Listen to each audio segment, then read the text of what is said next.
ಮಿತ್ರರಿಗೆ ನನ್ನ ನಮಸ್ಕಾರಗಳು. ಪತ್ರಕರ್ತರು ಜನರ ಮಿತ್ರರು, ಹಾಗೆಯೇ ನಮಗೂ ಮಿತ್ರರು. ಯಾಕೆ ಹೇಳಿದರೆ ನಮ್ಮ ಮಾತನ್ನು ಜನರಿಗೆ ತಲುಪಿಸುವ ನಮ್ಮ ಸ್ನೇಹಿತರು ಅಂತ ನಾವೆಲ್ಲ ಪರಿಗಣಿಸಿದ್ದೇವೆ. ನಿಮ್ಮಲ್ಲಿಗೆ ಮೊದಲನೇ ಬಾರಿ ಬಂದಿದ್ದೇನೆ. ನಿಮ್ಮ ಜೊತೆ ಒಂದು ಒಳ್ಳೆಯ ಸಂವಾದ ಮಾಡಬೇಕು ಅನ್ನೋ ಆಸೆಯಿಂದ ಬಂದಿದ್ದೇನೆ.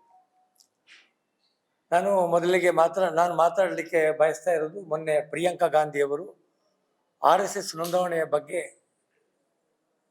RSSನ ಸರಸಂಘ ಚಾಲಕರಾದ ಮೋಹನ್ ಭಾಗವತರವರಿಗೆ ಬರೆದ ಪತ್ರದ ವಿಚಾರದಲ್ಲಿ ಒಂದು 2 ವಿಚಾರಗಳನ್ನು ತಮ್ಮ ಮುಂದೆ ಇಡಬೇಕು ಅಂತ ಬಯಸ್ತೇನೆ. ಇವತ್ತು ಏನಾಗಿದೆ ಅಂತ ಹೇಳಿದ್ರೆ, ಇವತ್ತು ಇಡೀ ದೇಶದಲ್ಲಿ ನೋಂದಣಿ ಆಗದಂತ ಯಾವುದಾದ್ರೂ ದೊಡ್ಡ ಸಂಸ್ಥೆಗಳು ಇದೆ ಅಂತಾದ್ರೆ ಅದು RSS ಮಾತ್ರ. ಯಾವ ಸಂಸ್ಥೆಗಳು ನೋಂದಣಿಯೂ ಆಗದೆ ಜನರಿಂದ ದೇಣಿಗೆಗಳನ್ನು ಯಾವುದೇ ರೀತಿಯ ರಶೀದಿ ಇಲ್ಲದೆ ಪಡ್ಕೊಂಡು, ಅದಕ್ಕೆ ಯಾವುದೇ ಲೆಕ್ಕಪತ್ರವನ್ನು ಕೂಡ ಕೊಡದೆ ಒಂದು ವ್ಯವಹಾರ ಮಾಡ್ತಾ ಇರುವಂತಹ ದೇಶದ ಏಕೈಕ ಸಂಸ್ಥೆ ಅಂತ ಹೇಳಿದ್ರೆ ಅದು RSS. ಈ RSSನವರಿಗೆ ಏನಾಗಿದೆ ಅಂತ ಹೇಳಿದ್ರೆ, RSSನವರು ಟೀಕೆಗಳನ್ನು ಸಹಿಸುವುದಿಲ್ಲ. ಅವರಿಗೆ ಆ ಇತಿಹಾಸವೇ ಇಲ್ಲ. ಅವರನ್ನು ಯಾರಾದರೂ ಟೀಕೆ ಮಾಡಿದರೆ, ಅವರನ್ನು ಯಾರಾದರೂ ಪ್ರಶ್ನೆ ಮಾಡಿದರೆ, ಅವರ ನಡವಳಿಕೆಗಳು ಸರಿ ಇಲ್ಲ ಅಂತ ಯಾರಾದರೂ ಹೇಳಿದರೆ ಅವರು ನೀ ನಮ್ಮನ್ನ ಕೇಳಲಿಕ್ಕೆ ನೀನು ಯಾರು ಅನ್ನೋ ಪ್ರಶ್ನೆಯನ್ನು ತಿರುಗಿ ಹಾಕ್ತಾರೆ. ಅಥವಾ ಅವರ ದಾಟಿ ಹೇಗಿರ್ತದೆ ಅಂತ ಹೇಳಿದ್ರೆ, ನಮ್ಮನ್ನ ಟೀಕೆ ಮಾಡುವವರೆಲ್ಲರೂ ದೇಶದ್ರೋಹಿಗಳು, ನಮ್ಮನ್ನ ಟೀಕೆ ಮಾಡುವವರೆಲ್ಲರೂ ಧರ್ಮದ್ರೋಹಿಗಳು ಅನ್ನುವಂಥ ಒಂದು ಹಣೆಪಟ್ಟಿಯನ್ನು ಪ್ರಶ್ನೆ ಮಾಡಿದ ವ್ಯಕ್ತಿಗೆ ಹಚ್ಚಿ ಅವರನ್ನ ಬಾಯಿ ಮುಚ್ಚಿಸುವಂತ ಪ್ರಯತ್ನವನ್ನು ಮಾಡ್ತಾರೆ. ಯಾಕೆ ಹೇಳಿದ್ರೆ, ಒಂದು ಪ್ರಜಾಪ್ರಭುತ್ವ ಅಂತ ಹೇಳಿದ ಮೇಲೆ ಅಲ್ಲಿ ಟೀಕೆಗಳು, ಅಲ್ಲಿ ಪ್ರಶ್ನೆಗಳು, ಅಲ್ಲಿ ಜಿಜ್ಞಾಸೆಗಳು ಸಹಜವಾಗಿ ಬರ್ತದೆ. ಅವರ ಒಳಗೆ ಪ್ರಜಾಪ್ರಭುತ್ವ ಇಲ್ಲ, ಹಾಗೆ ಅವರ ಹೊರಗೆ ಕೂಡ ಪ್ರಜಾಪ್ರಭುತ್ವವನ್ನು ಉಳಿಲಿಕ್ಕೆ ಬಿಡುವುದಿಲ್ಲ ಅನ್ನೋದು ಅವರ ನೇಚರ್ ಹಾಗಿರುವಂಥದ್ದು.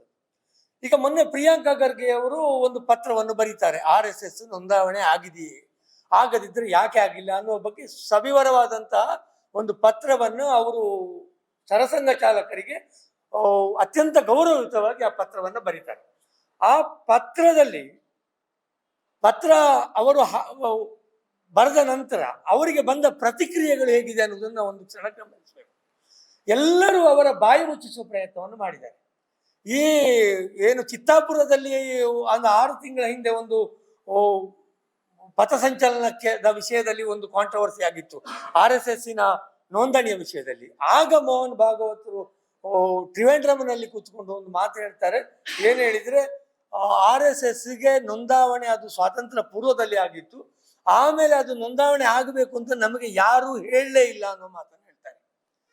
ಹಿಂದೂ ಧರ್ಮ ನೋಂದಾವಣೆ ಆಗಿದೆ ಅನ್ನೋ ಪ್ರಶ್ನೆಯನ್ನು ಕೂಡ ಅವ್ರು ಕೇಳ್ತಾರೆ. ಯಾವ ಧರ್ಮಗಳು ಈ ಭೂಮಿಯ ಮೇಲೆ ನೋಂದಾವಣೆ ಆಗಲಿಲ್ಲ. ಹಾಗಾಗಿ ಹಿಂದೂ ಧರ್ಮ ನೋಂದಾವಣೆ ಆಗಿದೆಯೇ ಅನ್ನುವ ಅವರ ಪ್ರಶ್ನೆ ಅತ್ಯಂತ ಬಾಲಿಶದ್ದು ಮತ್ತು ಇವರ ಬಾಯಿಯನ್ನು ಮುಚ್ಚಿಸುವ ಒಂದು ಪ್ರಯತ್ನ ಅಂತ ನನಗೆ ಅನಿಸಿತು. ಅದರ ಜೊತೆಗೆ ನನಗೆ ಯಾರು ನೋಂದಾವಣೆ ಆಗಲಿಕ್ಕೆ ಹೇಳಲಿಲ್ಲ ಅಂದ್ರೆ, ಒಬ್ಬ ಜವಾಬ್ದಾರಿಯುತ ವ್ಯಕ್ತಿಗೆ ನೋಂದಾವಣೆ ಮಾಡಬೇಕು ಅನ್ನೋದಕ್ಕೆ ಯಾರು ಹೇಳಬೇಕಾಗಿಲ್ಲ. ಅದು ಕೂಡ ಅವರ ಬಾಲಿಶ ಉತ್ತರ ಅಂತೇಳಿ ಅದನ್ನ ತಳ್ಳಿ ಹಾಕಬೇಕಾಗ್ತದೆ.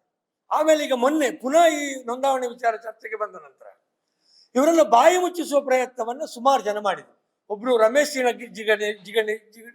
ಜಿಗಜಿಣಗಿ ಅವರು 2 ವಿಚಾರಗಳನ್ನು ಎತ್ತಿಕೊಂಡ್ರು. ಒಂದು ಮಾತು ಹೇಳಿದ್ರು, RSS ಅನ್ನ ಪ್ರಶ್ನೆ ಮಾಡಿದವರು ಯಾರು ಜೀವಂತವಾಗಿ ಇಲ್ಲ ಅಂತ ಹೇಳಿದ್ರು. ಅಂದ್ರೆ ಅದರ ಅರ್ಥ ಏನು ಅಂತ ಹೇಳಿದ್ರೆ, ನಿಮ್ಮನ್ನು ಕೂಡ ನಾವು ಮುಗಿಸ್ತೇವೆ ಅನ್ನುವಂತ ಒಂದು ಪರೋಕ್ಷ ಬೆದರಿಕೆಯನ್ನ ಜಿಗಜಿಗಣಿಯವರು ಅವರಿಗೆ ಹಾಕ್ತಾರೆ. ಆಮೇಲೆ ದಲಿತರಿಗೆ ಯಾಕೆ RSS ಅನ್ನು ಪ್ರಶ್ನಿಸುವ ಉಸಾಬರಿ ಅನ್ನುವಂಥ ಪ್ರಶ್ನೆಯನ್ನು ಕೇಳ್ತಾರೆ. ದಲಿತರಿಗೆ ಯಾಕೆ ಯಾರನ್ನು ಪ್ರಶ್ನಿಸುವ ಹಕ್ಕು ಇಲ್ಲ ಅನ್ನುವುದು ಅವರ ಭಾವನೆ, ದಲಿತರು ಈ ದೇಶದ ಪ್ರಜೆಗಳು ಅಲ್ಲ ಅನ್ನುವುದು ಅವರ ಭಾವನೆ, ಅಥವಾ ದಲಿತರು ಇನ್ನೂ ಕೂಡ ಅವರು ದಾಸ್ಯದಲ್ಲೇ ಬದುಕಬೇಕು ಅನ್ನುವುದು ಅವರ ಭಾವನೆ ನನಗೆ ಅರ್ಥ ಆಗುವುದಿಲ್ಲ. ಹಾಗಾಗಿ ಅದು ಕೂಡ ಒಂದು ಬಾಯಿ ಮುಚ್ಚಿಸುವ ಪ್ರಯತ್ನ ಆಯಿತು. ಇನ್ನು CT ಅವರು ಹೇಳ್ತಾರೆ, ಜಹಾದಿಗಳನ್ನು ಬೆಂಬಲಿಸುವವರು ಅವರಿಗೆ ನಾವು ಉತ್ತರ ಕೊಡುವುದಿಲ್ಲ ಅಂತ. ನೋಡಿ, ಇವರು ಯಾರಿಗೆ ಬೆಂಬಲಿಸ್ತಾರೆ ಅನ್ನುವುದು ಪ್ರಶ್ನೆ ಆಗುವುದಿಲ್ಲ. ಇವರು ಎತ್ತಿದ ಪ್ರಶ್ನೆ ಎಷ್ಟು ಜೆನ್ವಿನ್, ಇವರು ಎತ್ತಿದ ಪ್ರಶ್ನೆ ಎಷ್ಟು ಮಹತ್ವದ್ದು ಅನ್ನುವುದ್ರ ಮೇಲೆ ಅವರು ಉತ್ತರವನ್ನ ಕೊಡಬೇಕಾಗ್ತದೆ. ಪ್ರಶ್ನೆಯನ್ನು ಮಾಡಿದವರು ಏನು ಸಾಮಾನ್ಯರಲ್ಲ, ಅವರು ಈ ರಾಜ್ಯದ ಗೃಹ ಸಚಿವರು, ಅವರು ಜವಾಬ್ದಾರಿಯುತವಾಗಿ ಈ ಪ್ರಶ್ನೆಯನ್ನ ಕೇಳಿದ್ದಾರೆ. ಹಾಗಾಗಿ ಇವರೆಲ್ಲರೂ ಕೂಡ ಪ್ರಶ್ನೆ ಮಾಡಿದ್ದು ಇವರನ್ನ ಬಾಯಿ ಮುಚ್ಚಿಸುವುದಕ್ಕಷ್ಟೇ ಹೊರತು ಯಾಕೆ ರಿಜಿಸ್ಟ್ರೇಷನ್ ಆಗಲಿಲ್ಲ, ರಿಜಿಸ್ಟ್ರೇಷನ್ ಆಗಲಿಕ್ಕೆ ಏನು ತೊಡಕುಗಳಿದೆ, ಅನ್ನುವುದನ್ನು ಅವರು ಯಾರು ಕೂಡ ಹೇಳಲಿಲ್ಲ. ಇನ್ನು RSS ಹೇಗೆ ಕಾರ್ಯಾಚರಣೆ ಮಾಡ್ತದೆ ಅಂತ ಹೇಳಿದ್ರೆ, ಅದು ಒಂದು ಅಡ್ರೆಸ್ ಇಲ್ಲದ ಸಂಸ್ಥೆಯಾಗಿ ಹಾಗೆ ಹಾಗೆ ಕಾರ್ಯಾಚರಣೆ ಮಾಡ್ತಾ ಇದೆ. ಅದಕ್ಕೊಂದು ಅಡ್ರೆಸ್ ಇಲ್ಲ, ಅದೊಂದು ರಿಜಿಸ್ಟ್ರೇಷನ್ ಆಗದ ಕಾರಣ ಅದು ಇಡೀ ದೇಶದಲ್ಲಿ ಪಸರಿಸಿರುವಂತಹ ಒಂದು ಸಂಸ್ಥೆ, ಅಲ್ಲಲ್ಲಿ ಅವರಿಗೆ ಸ್ವಯಂ ಸೇವಕರು ಇದ್ದಾರೆ ಅಂತ ಹೇಳ್ಕೊಳ್ಳುವಂತ ಒಂದು ಸಂಸ್ಥೆಗೆ ಒಂದು ಸರಿಯಾದ ಅಡ್ರೆಸ್ ಇಲ್ಲ ಅನ್ನುವುದು ಬಹಳ ಖೇದಕರವಾದಂತ ವಿಷಯ. ಅವರು ಪರಾವಲಂಬಿಗಳಾಗಿ ಬದುಕುವರು. ಅಂದ್ರೆ ಅವರ ಒಂದು ಆಫೀಸ್ ಇದೆಯಲ್ಲ, ಅದು ಯಾವ ಆಫೀಸ್ ಕೂಡ ಅವರ ಹೆಸರಿನಲ್ಲಿ ರಿಜಿಸ್ಟ್ರೇಷನ್ ಆದಲ್ಲ. ಅವರ ನಾಗಪುರದಲ್ಲಿರುವ ಅವರ ಪ್ರಧಾನ ಕಚೇರಿ ಕೂಡ ಅದು ಬೇರೆಯವರ ಹೆಸರಿನಲ್ಲಿ, ಕೇಶವ ಬಲರಾಮ್ ಹೆಗಡೆಯವರ ವೈಯಕ್ತಿಕ ಹೆಸರಿನಲ್ಲಿ ರಿಜಿಸ್ಟ್ರೇಷನ್ ಆದಂತಹ ಒಂದು ಆಫೀಸು. ಆ ಆಫೀಸಿನಲ್ಲಿ ಇವರು ಕಾರ್ಯನಿರ್ವಹಿಸ್ತಾರೆ. ಅದೇ ರೀತಿ ಬೇರೆ ಬೇರೆ ಕಡೆ ಕೂಡ ಬೇರೆ ಬೇರೆ ಕಡೆ ಅವರು ಆಫೀಸನ್ನು ನಡೆಸ್ತಾ ಇದ್ದಾರೆ. ಎಲ್ಲಿ ಕೂಡ ಅವರ ಸ್ವಂತ ಹೆಸರಿನಲ್ಲಿ ಆಫೀಸ್ ಕಟ್ಟಡಗಳು ಇಲ್ಲ. ಇನ್ನು ಇವರು ಪಥಸಂಚಲನ ಮಾಡುವಾಗ, ದೊಡ್ಡ ದೊಡ್ಡ ಕಾರ್ಯಕ್ರಮವನ್ನು ಮಾಡುವಾಗ ಇವರ ಹೆಸರಿನಲ್ಲಿ ಯಾವುದೇ ರೀತಿಯ ಪರ್ಮಿಷನ್ ಅನ್ನು ಪಡ್ಕೊಳ್ಳುವುದಿಲ್ಲ.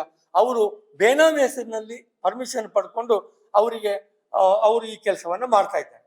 ಇನ್ನು ಇವರ RSSನ ಏನು ಕಾರ್ಯಕರ್ತರು ಅಥವಾ RSSನ ಪ್ರಚಾರಕರು, ಅದರ ದೊಡ್ಡ ದೊಡ್ಡ ಲೀಡರ್ಗಳೆಲ್ಲ ಇವರು ಯಾವುದೇ ಉದ್ಯೋಗವನ್ನು ಮಾಡುವುದು ನಮಗೆ ಕಾಣುವುದಿಲ್ಲ. ಅವರಿಗೆ ಸ್ವಂತ ಉದ್ಯೋಗ ಅಂದ್ರೆ ಅವರ ಪ್ರೊಫೆಷನ್ ಏನು ಅನ್ನುವುದು ಎಲ್ಲಿಯೂ ಅವರದ್ದು ಕಣ್ಣಿಗೆ ಕಾಣಿಸುವುದಿಲ್ಲ.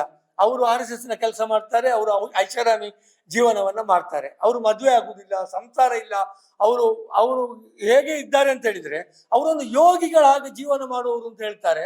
ಆದ್ರೆ ಅವರ ನಾಯಕರು ಬರುವಂತಹ ಕಾರುಗಳನ್ನು ನೋಡಬೇಕು, ಅವರ ಮನೆಗಳನ್ನು ನೋಡಿದ್ರೆ ಅವರು ಐಷಾರಾಮದ ಜೀವನವನ್ನು ಮಾಡ್ತಾರೆ. ಅಂದ್ರೆ ಇವರಿಗೆ ಈ ಐಷಾರಾಮಿ ಜೀವನವನ್ನು ಮಾಡುವುದಕ್ಕೆ ಹಣ ಎಲ್ಲಿಂದ ಬರ್ತದೆ ಅನ್ನುವುದು ಪ್ರಶ್ನೆ ಆಗ್ತದೆ.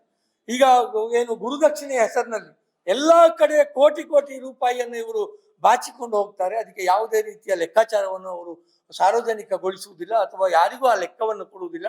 100 ರೂಪಾಯಿಯನ್ನ ತಕೊಂಡ್ರೆ, ಅವರು ಕವರ್ನ ಒಳಗೆ 100 ರೂಪಾಯಿಯನ್ನು ತಕೊಂಡ್ರೆ ಅವರನ್ನು 1 ರೂಪಾಯಿ ಅಂತ ಬರೆಯುವಂತ ಪರಿಪಾಠವನ್ನು ಇವರು ಅನಾದಿ ಕಾಲದಿಂದಲೇ ಬೆಳೆಸಿಕೊಂಡು ಬಂದಿದ್ದಾರೆ. ಇನ್ನು ಮೋಹನ್ ಭಾಗವತ್ ಅವರು ಹೇಳ್ತಾರೆ, ನಾವು ಒಂದು ಬಾಡಿ ಆಫ್ ಇಂಡಿವಿಜುವಲ್ಸ್, ಹಾಗಾಗಿ ನಮಗೆ ರಿಜಿಸ್ಟ್ರೇಷನ್ ಮಾಡುವ ಅಗತ್ಯ ಇಲ್ಲ ಅಂತ ಹೇಳ್ತಾರೆ. ಈ ಬಾಡಿ ಆಫ್ ಇಂಡಿವಿಜುವಲ್ಸ್ ಅಂದ್ರೆ ಎಲ್ಲಾ ಸಂಸ್ಥೆಗಳು ಕೂಡ ಬಾಡಿ ಆಫ್ ಇಂಡಿವಿಜುವಲ್ಸ್. ಯಾರು ಕೂಡ ಒಬ್ಬರಿಗೊಬ್ಬರು ಕೈ ಹಿಡ್ಕೊಂಡು ಅವರು ಒಂದು ಸಂಸ್ಥೆಯನ್ನು ಕಟ್ಟುವುದಿಲ್ಲ. ಅವರು ಆ ಬಾಡಿ, ಒಂದು ಸಂಸ್ಥೆಯ ಬಾಡಿ ಅನ್ನುವುದು ಅದೊಂದು ಇಂಡಿವಿಜುವಲ್ಸಿನ ಒಂದು ಗುಂಪಾಗಿರ್ತದೆ. ಮತ್ತೆ ಅವ್ರು ಹೇಳ್ತಾರೆ, ನಾವು ದೇಶಭಕ್ತರನ್ನು ನಿರ್ಮಾಣ ಮಾಡ್ತೇವೆ, ನಾವು ವ್ಯಕ್ತಿತ್ವವನ್ನು ನಿರ್ಮಾಣ ಮಾಡುವ ಕೆಲಸವನ್ನು ಮಾಡ್ತಾ ಇದ್ದೇವೆ ಅನ್ನುವುದು ಅವರ ಕ್ಲೈಮ್. ಅದು ಹೇಗೆ ಅವರು ನಿರ್ಮಾಣ ಮಾಡಿದ ಯಾವ ವ್ಯಕ್ತಿತ್ವಗಳು ಕೂಡ ಇಂದಿನವರೆಗೆ ದೇಶ ಪ್ರೇಮವನ್ನಾಗಲಿ ಅಥವಾ ಒಂದು ಸರಿಯಾದ ವ್ಯಕ್ತಿತ್ವವನ್ನಾಗಲಿ ತೋರಿಸಿದ್ದಿಲ್ಲ. ಅದಕ್ಕೆ ನಾನು ಈಗ ಮೊನ್ನೆ ಅಯೋಧ್ಯೆಗೆ ಬಂದಂತಹ, ಅಯೋಧ್ಯೆಯ ರಾಮ ಮಂದಿರಕ್ಕೆ ಬಂದಂತಹ ಕಾಣಿಕೆಗಳ ಲೂಟಿ ಏನಾಗಿದೆ ಅದನ್ನು ನೋಡುವಾಗ RSS ನಿರ್ಮಾಣ ಮಾಡಿ ಸಮಾಜಕ್ಕೆ ಕೊಟ್ಟಂತ ಯಾವ ವ್ಯಕ್ತಿಗಳು ಕೂಡ ವ್ಯಕ್ತಿತ್ವವನ್ನು ನಿರ್ಮಾಣ ಮಾಡಿಕೊಳ್ಳಿಲ್ಲ. ಅವರು ಯಾವತ್ತೂ ಪ್ರಾಮಾಣಿಕರಾಗಿ ಇರಲಿಲ್ಲ ಅನ್ನುವುದು ಸ್ಪಷ್ಟವಾಗಿ ನಮಗೆ ಕಾಣಿಸ್ತದೆ. ಈಗ ಅಯೋಧ್ಯೆಯ ಶ್ರೀರಾಮ ಜನ್ಮಭೂಮಿ ಟ್ರಸ್ಟ್ ಇದೆಯಲ್ಲ, ಆ ಟ್ರಸ್ಟಿನ ಮುಖ್ಯಸ್ಥರು ಗೋಪಾಲ್ ದಾಸ್ ಅನ್ನುವರು. ಈ ಗೋಪಾಲ್ ದಾಸ್ ಅನ್ನುವರು RSSನ ಪ್ರಮುಖ ನಾಯಕರವರು. RSSನ ಪ್ರಮುಖ ನಾಯಕರಾಗಿದ್ದ ಗೋಪಾಲ್ ದಾಸ್ ಅವರಿಗೆ ಒಂದು ರಾಮ ಮಂದಿರವನ್ನು ಕೂಡ ನೆಟ್ಟಗೆ ನಡೆಸಲಿಕ್ಕೆ ಕೊಡುವುದಿಲ್ಲ ಅಂತ ಆದ್ರೆ ನಾವು ಅವರನ್ನು ಹೇಗೆ ನಿರ್ಮಾಣ ಮಾಡಿದ್ದಾರೆ ಇವರು ಅನ್ನುವುದನ್ನು ನಾವು ತಿಳಿಬೇಕಾಗ್ತದೆ. ಇನ್ನು ಅಲ್ಲಿ ಇರುವವರು ಚಂಪತ್ ರಾಯ್ ಅವರು, ಅದರ ಪ್ರಧಾನ ಕಾರ್ಯದರ್ಶಿಗಳು. ಅಲ್ಲಿನ ಎಲ್ಲ ವ್ಯವಹಾರವನ್ನು ನೋಡಿಕೊಳ್ಳುವವರು ಚಂಪತ್ ರಾಯ್ ಅವರು. ಚಂಪತ್ ರಾಯ್ ಅವರು ಯಾರು ಅಂದ್ರೆ ಅವರು ವಿಶ್ವ ಹಿಂದೂ ಪರಿಷತ್ತಿನ ದೊಡ್ಡ ಲೀಡರ್ ಅವರು ರಾಮ ಜನ್ಮಭೂಮಿ ಅಭಿಯಾನ ಆಯಿತು, ಅಯೋಧ್ಯೆಯಲ್ಲಿ ರಾಮ ಮಂದಿರ ಕಟ್ಟಬೇಕು ಅಂತ, ಎಲ್ಲದರದ್ದು ಕೂಡ ಅವರು ಮುಂಚೂಣಿಯಲ್ಲಿ ನಿಂತುಕೊಂಡು ಅವರು ಮುನ್ನಡೆಸಿದಂತಹ ಅವರ ಲೀಡರ್ ಅಂತಹ ಚಂಪತ್ ರಾಯ್ ಅವರ ಲೀಡರ್ಶಿಪ್ನಲ್ಲಿ ಅಯೋಧ್ಯೆಯಲ್ಲಿ ಕೋಟಿಗಟ್ಟಲೆ ಹಣವನ್ನ ಲೂಟಿ ಮಾಡಿದ್ದಾರೆ. ನೋಡಿ, ಚಂಪತ್ ರಾಯ್ ಅವರಿಗೆ ಒಬ್ಬರು ರೈಟ್ ಹ್ಯಾಂಡ್ ಇದ್ದಾನೆ, ಅವರ ಡ್ರೈವರ್, ಅವನ ಹೆಸರು ಟಿನ್ನು ಯಾದವ್ ಅಂತ. ಈ ಟಿನ್ನು ಯಾದವ್ ಅವನು ನೇರವಾಗಿ ಇಲ್ಲಿ ಹಣವನ್ನ ದುರುಪಯೋಗ ಮಾಡಿದ್ದು, ಬೆಳ್ಳಿಯ ಗಟ್ಟಿಗಳು, ಅದರ ಇಟ್ಟಿಗೆಗಳನ್ನ ಸಾಗಾಟ ಮಾಡಿದ್ದು, ಚಿನ್ನದ ದೇವರ ಪ್ರತಿಮೆಗಳನ್ನ ಕದ್ದದ್ದು, ಇಂತಹ ಅನೇಕ ಕೆಲಸಗಳಲ್ಲಿ ಟಿನ್ನು ಯಾದವ್ ಇವರ ಡ್ರೈವರ್ ಆಗಿ ಕೆಲಸ ಮಾಡ್ತಿದ್ದ, ಇವರ ಸಹಯೋಗಿ ಆಗಿದ್ದವ, ಇವರ ಜೊತೆಗೆ ಇದ್ದದ್ದು. ಅಂದ್ರೆ ಇವರ ಲಿಂಕ್ ಹೇಗಿದೆ ಅಂತ ಹೇಳಿದ್ರೆ, ಅಯೋಧ್ಯೆಯ ರಾಮ ಮಂದಿರದಲ್ಲಿ ಪೂರ್ತಿಯಾಗಿ ಕಳ್ಳರನ್ನ ತುಂಬಿಸಿದ್ದಾರೆ. ಈಗ SIT ರಚನೆಯನ್ನ ಇವರು ನಮ್ಮ ಅಲ್ಲಿನ ಮುಖ್ಯಮಂತ್ರಿಗಳು ಯೋಗಿ ಆದಿತ್ಯನಾಥ್ ಅವರು ಮಾಡಿದ್ದಾರೆ. 8 ಜನರ ಬಂಧನ ಆಗಿದೆ. ಈ ಬಂಧನ ಆದವರೆಲ್ಲರೂ ಕೂಡ ಇಲ್ಲಿ ಲೆಕ್ಕ ಮಾಡ್ತಿದ್ದವರು. ಇನ್ನು ಮೇಲು ಸ್ತರದ ಜನರನ್ನು ಯಾರನ್ನು ಕೂಡ SIT ಮುಟ್ಲೇ ಇಲ್ಲ. ನೋಡಿ, ಯೋಗಿ ಆದಿತ್ಯನಾಥ್ ಅವರು ಮೊನ್ನೆ ಒಂದು ದಿವಸ ಭಾಷಣ ಮಾಡುವಾಗ ಹೇಳಿದ್ರು, ರಾಮ ಭಕ್ತರನ್ನು ವಂಚನೆ ಮಾಡಬೇಡಿ ಅನ್ನುವಂತ ಒಂದು ಇಮೋಷನಲ್ ಭಾಷಣವನ್ನು ಅವರು ಮೊನ್ನೆ ಮಾಡಿ ಇದನ್ನ ತಿಪ್ಪೆ ಸಾರಿಸುವ ಕೆಲಸವನ್ನು ಮಾಡಿದ್ರು. ಯಾರಿಗೆ? ಪ್ರತಿಪಕ್ಷಗಳು ಈ ಪ್ರಶ್ನೆಯನ್ನು ಎತ್ತುವಾಗ. ಅಂದ್ರೆ ರಾಮ ಭಕ್ತರನ್ನು ವಂಚಿಸಿದ್ದು ಯಾರು? ನಿಜವಾಗಿ ಯಾರು ಅಲ್ಲಿ ನಿಂತುಕೊಂಡು ಅಲ್ಲಿ ಹಣವನ್ನ ದೋಚಿದ್ರು, ಯಾರು ಕೋಟಿ ಕೋಟಿ ಹಣವನ್ನ ಬೆಳ್ಳಿಯ ಸೊತ್ತುಗಳನ್ನ ಸಾಗಾಟ ಮಾಡಿ ಸ್ವಂತ ಆಸ್ತಿಯನ್ನ ತೆಗೆದು ಹಣವನ್ನು ದುರುಪಯೋಗ ಮಾಡಿದ್ರು, ಅವರೇ ರಾಮ ಭಕ್ತರನ್ನ ವಂಚಿಸಿದವರಲ್ಲದೆ ಅದನ್ನು ಪ್ರಶ್ನೆ ಮಾಡಿದಂತಹ ಪ್ರತಿಪಕ್ಷಗಳ ನಾಯಕರು ಹೇಗೆ ರಾಮ ಭಕ್ತರನ್ನು ವಂಚನೆ ಮಾಡುವವರಾಗ್ತಾರೆ? ಅಂದ್ರೆ ಅವರ ಉದ್ದೇಶ ಕೂಡ ಬಾಯಿ ಮುಚ್ಚಿಸುವುದೇ ಆಗಿದೆ. ನೋಡಿ, ಅವತ್ತು ರಾಮ ಮಂದಿರದ ನಿರ್ಮಾಣ ಆಗಿ ಅದರ ಪ್ರಾಣ ಪ್ರತಿಷ್ಠೆಯ ಸಂದರ್ಭದಲ್ಲಿ RSSನ ಎಲ್ಲ ಕಾರ್ಯಕರ್ತರು ಊರೆಲ್ಲ ಹೋಗಿ ಮನೆಗಳಿಗೆ ಮಂತ್ರಾಕ್ಷತೆಯನ್ನು ಕೊಟ್ಟು ಅವ್ರು ಏನು ಮಾಡಿದ್ರು ಅಂತ ಹೇಳಿದ್ರೆ, ಜನರಿಗೆ ಮಂಕುಬೂದಿ ಎರಚಿ ಜನರಿಗೆ ಚುನಾವಣೆಗೋಸ್ಕರ, ಅದರ ನಂತರ ಬರುವ ಲೋಕಸಭಾ ಚುನಾವಣೆಗೆ ಜನರನ್ನು ಧ್ರುವೀಕರಣ ಮಾಡುವ ಪ್ರಯತ್ನವನ್ನ ಮಾಡಿದ್ರು. ಇವತ್ತು RSSನ ಎಲ್ಲ ಕಾರ್ಯಕರ್ತರಿಗೆ, ಯೋಗಿ ಆದಿತ್ಯನಾಥ್ ಅವರಿಗೆ, ಆ ರಾಮ ಜನ್ಮಭೂಮಿ ಟ್ರಸ್ಟಿನ ಎಲ್ಲ ಸದಸ್ಯರಿಗೆ ಒಂದು ಜವಾಬ್ದಾರಿ ಇದೆ. ಏನು ಅಂತ ಹೇಳಿದ್ರೆ, ಯಾವ ರೀತಿಯಲ್ಲಿ ಮಂತ್ರಾಕ್ಷತೆಯನ್ನು ಊರಿಗೆ ಸಾಗಾಟ ಮಾಡಿ ಊರಲ್ಲಿ ಜನರಿಗೆ ತಲುಪಿಸಿದ್ರು, ಅದೇ ರೀತಿ ಈಗ ವಂಚನೆ ಮಾಡಿ ಏನು ಹಣವನ್ನ ಲೂಟಿ ಹೊಡೆದಿದ್ದಾರೆ, ಈ ಹಣವನ್ನ ಜನರಿಗೆ ತಲುಪಿಸಿ, ಪ್ರತಿ ಮನೆಗೆ ತಲುಪಿಸಿ ಅವರಿಗೆ ಅದನ್ನ ವಾಪಸ್ ಕೊಡುವ ಜವಾಬ್ದಾರಿ ಕೂಡ ಇದೆ. ಹೀಗೆ ಮಾಡಿದಾಗ ಮಾತ್ರ ಇವರು ಮಾಡಿದ ಈ ಪಾಪಕ್ಕೆ ಪರಿಹಾರ ಆಗಬಹುದು. ನೋಡಿ, ಕೇವಲ ಇವರು ಮಾತ್ರ ಅಲ್ಲ, ರಾಮ ಜನ್ಮಭೂಮಿಗೆ ಸಂಬಂಧಪಟ್ಟ ಹಾಗೆ ಜವಾಬ್ದಾರಿಯಲ್ಲಿ ಇರುವವರು ಮಾತ್ರ ವ್ಯಕ್ತಿತ್ವ ಇಲ್ಲದವರು, ಭ್ರಷ್ಟಾಚಾರದಲ್ಲಿ ತೊಡಗಿದವರು ಮಾತ್ರ ಅಲ್ಲ, ಅನೇಕ ಜನ RSS ತಾನು ಅಲ್ಲಿ ಸಂಶೋಧನೆ ಮಾಡಿ ಅವರಿಗೆ ಟ್ರೈನಿಂಗ್ ಕೊಟ್ಟು ಇವು ಭಾರಿ ದೊಡ್ಡ ವ್ಯಕ್ತಿತ್ವ ಅಂತ ಹೇಳಿ ನಾವು ಸಮಾಜಕ್ಕೆ ಕೊಡುಗೆಯನ್ನು ಕೊಡ್ತೇವೆ ಅಂತ ಹೇಳಿದವರು, ಇವರು ಯಾರು ಕೂಡ ಅಧಿಕಾರ ಬಂದಾಗ ಅವರು ಧೀರರಾಗಿ ಕೂಡ ಅವರು ವರ್ತಿಸಲಿಲ್ಲ, ಶೂರರಾಗಿ ಕೂಡ ಅವರು ವರ್ತನೆಯನ್ನು ಮಾಡಲಿಲ್ಲ. ಇದಕ್ಕೆ ನಾನು ಪ್ರಧಾನಮಂತ್ರಿ ಮೋದಿ ಅವರನ್ನು ಕೂಡ ಉದಾಹರಣೆಯಾಗಿ ಕೊಡ್ತೇನೆ. ಮೊನ್ನೆಯ ದಿವಸ ಏನು ಟ್ರಂಪ್ ಸಾಹೇಬರು ಏನು ನಮ್ಮ ದೇಶದ ನಾಗರಿಕರನ್ನು, ಅಂದ್ರೆ ಅಲ್ಲಿಗೆ ವಲಸೆ ಹೋದವರನ್ನು ಅವಮಾನ ಮಾಡಿ, ನಮ್ಮ ದೇಶವನ್ನು ಮತ್ತೆ ಮತ್ತೆ ಅವಮಾನ ಮಾಡಿ, ಬೇರೆ ಬೇರೆ ಪ್ರಕಾರವಾಗಿ, ನಿಮಗೆ ಗೊತ್ತುಂಟು, ನಾನು ಡೀಟೇಲ್ ಆಗಿ ಹೇಳುವುದಿಲ್ಲ, ಆ ಅವಮಾನವನ್ನ ಸತತವಾಗಿ ಮಾಡ್ತಾ ಇದ್ರು ಕೂಡ ನಮ್ಮ ಪ್ರಧಾನಮಂತ್ರಿಗಳಾದ ನರೇಂದ್ರ ಮೋದಿ ಅವರು ಒಂದೇ ಒಂದು ಶಬ್ದವನ್ನು ಕೂಡ ಟ್ರಂಪ್ ಅವರಿಗೆ, ತನಗೆ ಸ್ವಾಭಿಮಾನ ಇದೆ, ನನ್ನ ದೇಶಕ್ಕೆ ಅವಮಾನ ಮಾಡ್ತಾ ಇದ್ದಿ, ಬಾಯಿ ಮುಚ್ಚು ಅನ್ನುವಂತ ಒಂದೇ ಒಂದು ಸ್ಟೇಟ್ಮೆಂಟ್ ಅನ್ನು ಕೂಡ ಅವರು ಇಷ್ಟರವರೆಗೆ ಕೊಡ್ಲಿಲ್ಲ. ನಮಗೆ ಗೊತ್ತುಂಟು, ಕುಸ್ತಿಪಟುಗಳಾದಂತಹ ಮಹಿಳೆಯರನ್ನು ಯಾರು ದುರುಪಯೋಗ ಮಾಡಿದ್ರು, ಈ RSSನ ಪ್ರಾಡಕ್ಟ್ಗಳೇ ದುರುಪಯೋಗ ಮಾಡಿದ್ರು. ಯಾರು ಇವತ್ತು ಈ ದೇಶದಲ್ಲಿ ಪ್ರಜಾಪ್ರಭುತ್ವವನ್ನ ಹೊಸಕ್ಕೆ ಹಾಕಿ, ಏನು ಪಶ್ಚಿಮ ಬಂಗಾಳದಲ್ಲಿ ಇತ್ತೀಚೆಗಿನ ಉದಾಹರಣೆ, ವಿರೋಧ ಪಕ್ಷವನ್ನ ಒಡೆದು ಇಡೀ ಒಂದು ಪ್ರಜಾಪ್ರಭುತ್ವವನ್ನು ನಾಶ ಮಾಡ್ತಾ ಇದ್ದಾರೆ, ಅವರು ಕೂಡ ಈ RSSನ ಪ್ರಾಡಕ್ಟ್ಗಳೇ ಆಗಿದೆ. ಬೇರೆ ದೂರ ಬೇಡ, ನಮ್ಮ ಊರಿನಲ್ಲಿ ಇಲ್ಲಿಗ ಮೊನ್ನೆ ಒಂದು ಆಣೆ ಪ್ರಮಾಣ ಆಯಿತು. ಬಿಜೆಪಿಯ ಒಳಗೆ ಒಂದು ಕ್ರಾಸ್ ವೋಟಿಂಗ್ಗೆ ಸಂಬಂಧಪಟ್ಟ ಹಾಗೆ ಒಂದು ಆಣೆ ಪ್ರಮಾಣದ ಒಂದು ಪ್ರಹಸನವನ್ನು ಮಾಡುವಂತ ಒಂದು ತಯಾರಿಯನ್ನ ರಾಜ್ಯದ ಬಿಜೆಪಿ ಅಧ್ಯಕ್ಷರಾದ ವಿಜಯೇಂದ್ರ ಅವರು ಮಾಡಿದ್ರು. ಈ ಆಣೆ ಪ್ರಮಾಣ ಧರ್ಮಸ್ಥಳದಂತಹ ಒಂದು ಪವಿತ್ರ ಕ್ಷೇತ್ರದಲ್ಲಿ ರಾಜಕೀಯವನ್ನ ತಂದು, ರಾಜಕೀಯದ ಆಣೆ ಪ್ರಮಾಣವನ್ನು ಮಾಡುವಂತಹ ಒಂದು ಒಂದು ವ್ಯಕ್ತಿತ್ವವನ್ನ ನಮಗೆ ತೋರಿಸಿದವರು ಯಾರು ಅಂತ ಹೇಳಿದ್ರೆ, ಒಬ್ರು ವಿಜಯೇಂದ್ರ ಆದ್ರೆ, ಇನ್ನೊಬ್ರು ನಮ್ಮ ಇಲ್ಲಿನ ಶಾಸಕರಾದಂತಹ ಹರೀಶ್ ಪೂಂಜಾ ಅವರು ಕೂಡ ಇಲ್ಲಿ ಏನು ಆಣೆ ಪ್ರಮಾಣ ಆಗಬೇಕು ಅದರ ಹಿಂದೆ ನಿಂತು ಅದಕ್ಕೆ ಪುಸಲಾಯಿಸಿ ಅವರಿಗೆ ಆ ಸಲಹೆಯನ್ನು ಕೊಟ್ಟು ಅದನ್ನು ಮಾಡುವುದಕ್ಕೆ ವ್ಯವಸ್ಥೆ ಮಾಡಿದವರು ಕೂಡ ಅವರೇ ಆಗಿದ್ದಾರೆ. ಹಾಗಾಗಿ ಈ ಬಿಜೆಪಿ ಅವರಿಗೆ ಯಾವ ದೇವರ ಮೇಲೆ ಕೂಡ ನಂಬಿಕೆ ಇಲ್ಲ, ಯಾವ ಧರ್ಮದ ಮೇಲೆ ಕೂಡ ಗೌರವ ಇಲ್ಲ. ಅವರದ್ದಿರುವುದು ಬರೀ ರಾಜಕೀಯ ಮಾಡುವುದು ಬಿಜೆಪಿ ಮತ್ತು RSS. ಬಿಜೆಪಿ ಅಂತ ಹೇಳಿದ್ರೆ ಅದು ಬೇರೆ ಅಂತಲ್ಲ, ಬಿಜೆಪಿ ಮತ್ತು RSS ಅದು ಒಂದೇ ನಾಣ್ಯದ ಎರಡು ಮುಖಗಳು. ಯಾರು ಚಡ್ಡಿ ಹಾಕಿದ್ರೆ RSS, ಪ್ಯಾಂಟ್ ಹಾಕಿದ್ರೆ BJP, ಇನ್ನು ಕೆಂಪು ಶಾಲು ಸುತ್ತಿಕೊಂಡ್ರೆ ಬಜರಂಗ ದಳ. ಒಂದೇ ವ್ಯಕ್ತಿಗಳ ಗುಂಪು ಬೇರೆ ಬೇರೆ ಕಡೆಯಲ್ಲಿ ಬೇರೆ ಬೇರೆ ವೇಷ ಹಾಕಿ ಅವರು ಒಂದೊಂದು ಕಡೆಯಲ್ಲಿ ಒಂದೊಂದು ರೀತಿಯಲ್ಲಿ ವರ್ತನೆ ಮಾಡ್ತಾ ಇದ್ದಾರೆ.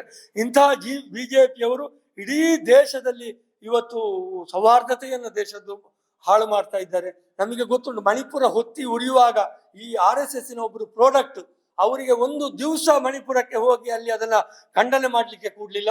ಎಷ್ಟೋ 6 ತಿಂಗಳು ಕಳೆದ ನಂತರ ಮಣಿಪುರಕ್ಕೆ ಹೋಗ್ತಾರೆ ಇವರು. ಹೀಗೆ ಈ ರೀತಿಯಾಗಿ ಇವರು ಯಾವುದೇ ರೀತಿಯ ದೇಶ ಪ್ರೇಮದ ಅಥವಾ ಒಂದು ಗಟ್ಟಿ ವ್ಯಕ್ತಿತ್ವವನ್ನು ಇಲ್ಲಿಯವರೆಗೆ RSS ನಿರ್ಮಾಣ ಮಾಡಿದ ವ್ಯಕ್ತಿಗಳು ತೋರಿಸಿದ್ದಿಲ್ಲ. ಈ ಎಲ್ಲ ಹಿನ್ನೆಲೆಯಲ್ಲಿ RSS ಅದು ನೋಂದಾವಣೆ ಆಗಿದೆಯಾ, ನೋಂದಾವಣೆ ಮಾಡಿದ್ದೀರಾ ಅನ್ನುವಂತಹ ಒಂದು ಪ್ರಶ್ನೆಯನ್ನು ಕೇಳುವುದರ ಮೂಲಕ ಪ್ರಿಯಾಂಕಾ ಖರ್ಗೆ ಅವರು RSSಗೆ ದೇಶ ಪ್ರೇಮದ ಪಾಠವನ್ನು ಮಾಡಿದ್ದಾರೆ. ದೇಶ ಪ್ರೇಮ ಅಂದ್ರೆ ಏನು? ದೇಶ ಪ್ರೇಮ ಅಂತ ಹೇಳಿದ್ರೆ ತಮ್ಮನ್ನು ತಾವು ಕಾನೂನಿನ ವ್ಯಾಪ್ತಿಗೆ ಒಳಪಡಿಸುವುದು ದೇಶ ಪ್ರೇಮ.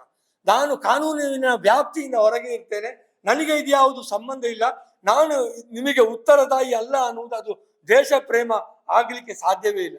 ಏನು ತಾವು ಹಣವನ್ನ ಕಲೆಕ್ಟ್ ಮಾಡಿದ್ದೇವೆ ಅದಕ್ಕೆ ಒಂದು ಸರಿಯಾದ ಲೆಕ್ಕವನ್ನ ಇಡುವುದು, ಅದಕ್ಕೆ ಅದರ ಲೆಕ್ಕವನ್ನ ಆಡಿಟ್ ಮಾಡುವುದು, ಅದನ್ನ ಯಾರು ತಮಗೆ ದೇಣಿಗೆ ಕೊಟ್ಟಿದ್ದಾರೋ ಅವರಿಗೆ ಮನ ದಟ್ಟ ಆಗುವ ಹಾಗೆ ಅವರಿಗೆ ಮನವರಿಕೆ ಮಾಡಿಕೊಡುವ ಜವಾಬ್ದಾರಿ ಕೂಡ ಅದು ಒಂದು ಸಂಸ್ಥೆಗೆ ಇರ್ತದೆ. ಅದುವೇ ನಿಜವಾದ ದೇಶ ಪ್ರೇಮ. ಆರ್ಥಿಕ ಪರಿಶುದ್ಧತೆ, ಆರ್ಥಿಕ ಅವ್ಯವಹಾರ ಮಾಡದೇ ಇರುವುದು, ಇದು ಎಲ್ಲವೂ ಕೂಡ ದೇಶ ಪ್ರೇಮದಲ್ಲಿ ಬರ್ತದೆ.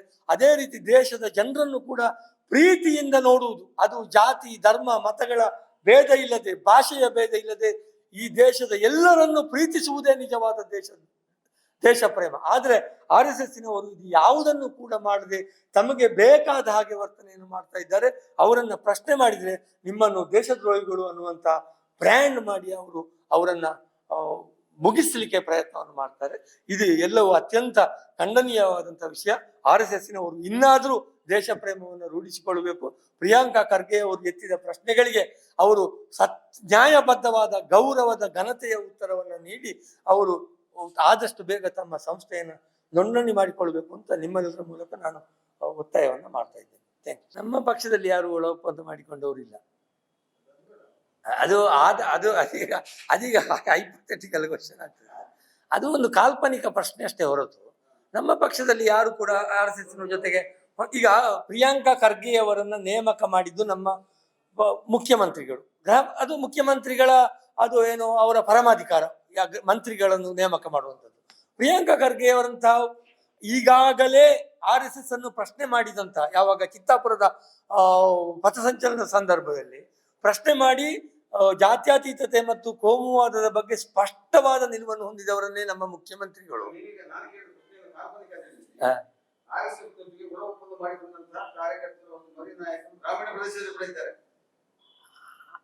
ಅಂದ್ರೆ ಅದರ ಅರ್ಥ ಕಾಂಗ್ರೆಸ್ಸಿನ ಮರಿನಾಯಕರು BJP ಒಟ್ಟಿಗೆ ಒಳ ಒಪ್ಪಂದ ಮಾಡಿದ್ದಾರೆ ಅಂದ್ರೆ BJPಯ ನಾಯಕರು ಕೂಡ ಕಾಂಗ್ರೆಸ್ ಅಲ್ಲ, ಅದು ವಯಸ್ಸು ವರ್ಷ ಅಲ್ಲ.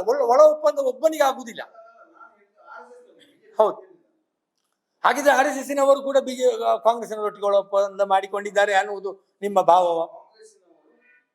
ಇಲ್ಲ. ಈಗ ನಾನು ಕಾಂಗ್ರೆಸ್ನಲ್ಲಿ ಅನೇಕ ವರ್ಷಗಳಿಂದ ಇದ್ದೇನೆ.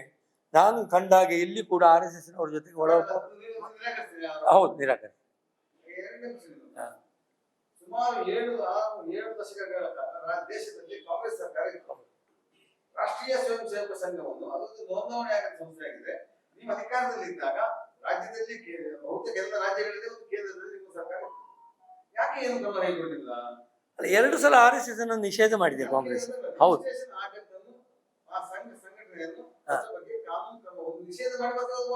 ಹೌದು, ನಿಷೇಧ ಮಾಡಲಿಲ್ಲ.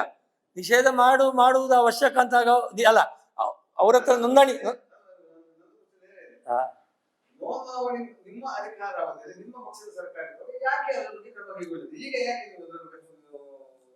ಅಲ್ಲ.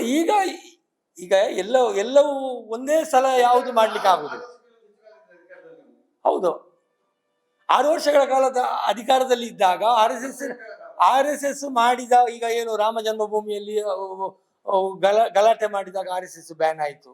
ಗಾಂಧಿ ಹತ್ಯೆ ಮಾಡಿದಾಗ ಕಾಲ ಕಾಲಕ್ಕೆ ತಕ್ಕ ಕ್ರಮಗಳನ್ನ ನಮ್ಮ ಸರ್ಕಾರಗಳು, ಕಾಂಗ್ರೆಸ್ ಸರ್ಕಾರಗಳು RSS ಮೇಲೆ ಅಲ್ಲ, ಪ್ರತಿ ಸಲವೂ ಅವರನ್ನ ಬ್ಯಾನ್ ಮಾಡಿದಾಗ ಅವರು ಬಂದು, ಈಗ ಯಾವಾಗ ಸರ್ದಾರ್ ವಲ್ಲಭಾಯ್ ಪಟೇಲ್ರ ಸಮೀಪಕ್ಕೆ ಬಂದು, ನಾವು ಯಾವುದೇ ರಾಜಕೀಯ ಚಟುವಟಿಕೆ ಮಾಡುವುದಿಲ್ಲ, ನಾವು ಈ ದೇಶಕ್ಕೆ ನಿಷ್ಠೆಯನ್ನು ತೋರ್ತೇವೆ, ನಾವು ಬೇರೆ ಯಾವುದೇ ಅಕ್ರಮ ಚಟುವಟಿಕೆಗಳನ್ನು ಮಾಡುವುದಿಲ್ಲ ಅನ್ನುವಂತಹ ಪ್ರಮಾಣ ಪತ್ರವನ್ನು ನೀಡಿದ ನಂತರ RSSಗೆ ಸರ್ದಾರ್ ವಲ್ಲಭಾಯ್ ಪಟೇಲ್ರ ಅವಧಿಯಲ್ಲಿ ಆಗ ಮತ್ತೆ ಅವರ ಬ್ಯಾನ್ ಅನ್ನು ರಿವೋಕ್ ಮಾಡಲಾಯಿತು. ಆಮೇಲೆ ತುರ್ತು ಪರಿಸ್ಥಿತಿ ಕಾಲದಲ್ಲಿ ಒಮ್ಮೆ RSS ಬ್ಯಾನ್ ಆಗಿತ್ತು. ಆಗ ತುರ್ತು ಪರಿಸ್ಥಿತಿ ಕಾಲದಲ್ಲಿ RSSನವರೇ ಇಂದಿರಾ ಗಾಂಧಿ ಅವರಿಗೆ ಕ್ಷಮಾಪಣೆಯನ್ನು ಕೇಳಿ ಅವರ ಜೊತೆಗೆ ತುರ್ತು ಪರಿಸ್ಥಿತಿಯನ್ನು ಅವರು ಒಂದು ಹಂತದಲ್ಲಿ ಬೆಂಬಲವನ್ನು ಕೂಡ ಅವರು ಮಾಡಿಕೊಟ್ಟಿದ್ರು. ಆಮೇಲೆ ಮತ್ತೆ ಅಯೋಧ್ಯೆಯ ವಿವಾದಿತ ಕಟ್ಟಡ ಬಿದ್ದಾಗ ಅವರನ್ನು ಬ್ಯಾನ್ ಮಾಡಲಾಯಿತು. ಅದು ಆ ನಂತರ ಅದನ್ನು ರಿವೋಕ್ ಮಾಡಿದೆ. ಹೌದು, ಪರ್ಮನೆಂಟ್ ಆರ್ಡರ್ ಕೊಡಬೇಕು ಅಂತ ಆಗ ಅವರಿಗೆ ಅನಿಸಿರ್ಲಿಕ್ಕಿಲ್ಲ.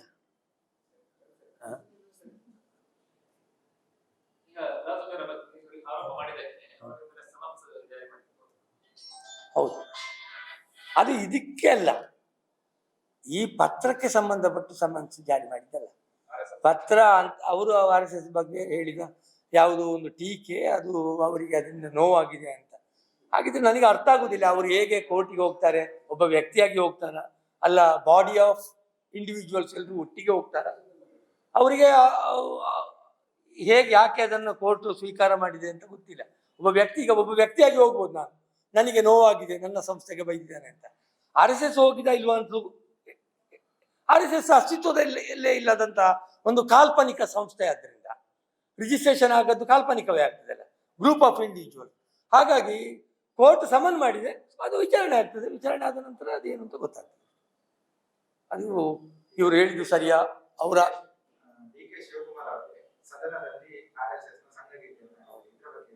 DK ಶಿ ಅವರು ಅದನ್ನ, ನಾನು RSSನ ಸಂಘಗೀತೆಯನ್ನು ಅತ್ಯಂತ ಗೌರವದಿಂದ ಈಗ ಹಾಡ್ತಾ ಇದ್ದೇನೆ ಅಂತ ಹೇಳಿ ಆ ಹಾಡನ್ನು ಹಾಡಿದ್ದಲ್ಲ, ನಾನು RSS ಅನ್ನು ಒಪ್ಪುತ್ತೇನೆ ಅಂತ ಹೇಳಿಯೂ ಆ ಹಾಡನ್ನು ಹಾಡಿದ್ದಲ್ಲ. RSS ಅವರು ಸಾಂದರ್ಭಿಕವಾಗಿ, ಆಮೇಲೆ ಅವರು ಧ್ವಜ ಪ್ರಣಾಮ ಕೂಡ ಮಾಡಲಿಲ್ಲ, ಕೈಯನ್ನು ಹೀಗೆ ಇಟ್ಟು. ಅವರು ಸಾಂದರ್ಭಿಕವಾಗಿ ಗೀತೆಯ 2 ಸಾಲನ್ನು ನಿಮಗೆ ಮಾತ್ರ ನನಗೂ ಗೊತ್ತುಂಟು ಅನ್ನುವ ನೆಲೆಯಲ್ಲಿ, ನೀವು ಮಾತ್ರ RSS ಅನ್ನು ತಿಳಿದದ್ದಲ್ಲ, ನಾನು ಕೂಡ ಅದನ್ನು ಅಮೂಲಾಗ್ರವಾಗಿ ತಿಳಿದಿದ್ದೇನೆ ಅನ್ನುವುದಕ್ಕೆ ಒಂದು ಸಪೋರ್ಟಿವ್ ಎವಿಡೆನ್ಸ್ ಆಗಿ ಆ ಹಾಡನ್ನು ಅವರು ಹಾಡಿದ್ರು. ಈಗ ನನಗೂ ಬರ್ತದೆ ಕೆಲವು ಸಾಲುಗಳು, ಎಲ್ಲ ಬರುವುದಿಲ್ಲ, ಒಂದು 2-3 ಸಾಲು ಅಲ್ಲ ಕಾಣ್ತದೆಲ್ಲ. ಹೌದು, ಪ್ರಣಾಮ ಮಾಡೋದು ನಮಗೆ, ಈಗ ನಿಮಗೆ ಗೊತ್ತುಂಟಲ್ಲ, ಎಲ್ಲರಿಗೂ ಗೊತ್ತುಂಟು, ಅದು ಆಬ್ವಿಯಸ್, ಅದು ನಮಗೆ ವಿಡಿಯೋಗಳಲ್ಲಿ ಬರ್ತದೆ. ಅಲ್ಲಿ ನನಗೆ ಗೊತ್ತಿರಬಾರ್ದು ಅಂತ ಏನಿಲ್ಲ. ಈಗ ನಾವು ಪ್ರಣಾಮ ದೇಶಕ್ಕೆ ಮಾಡುದು ಹೀಗೆ, ಸೆಲ್ಯೂಟ್ ಕೊಡು, ಅವ್ರದ್ದು ಉಲ್ಟಾ ಹೀಗೆ.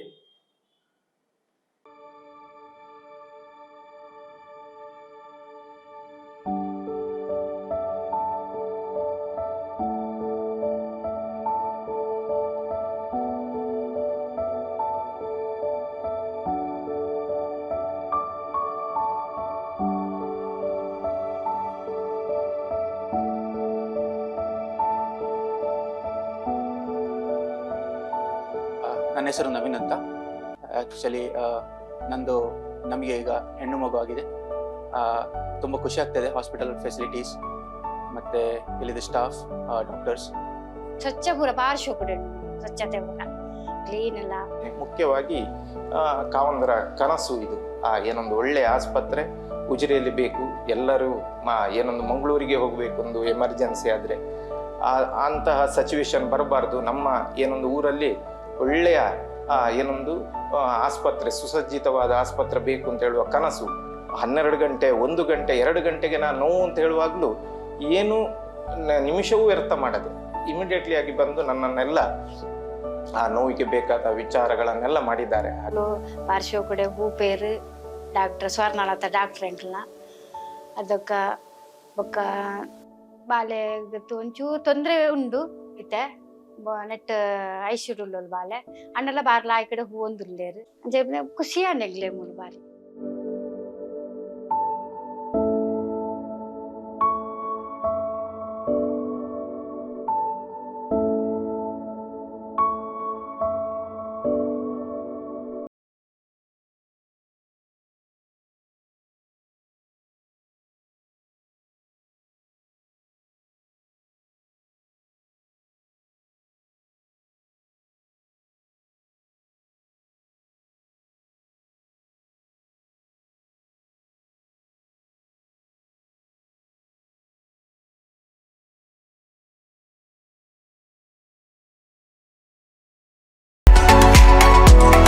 ವಾವ್ ವಾವ್ ವಾವ್, ಎಂಥ ವೆರೈಟಿ, ಎಷ್ಟು ಬ್ಯೂಟಿಫುಲ್ ಆಗಿದೆ ಡಿಸೈನ್ಸ್.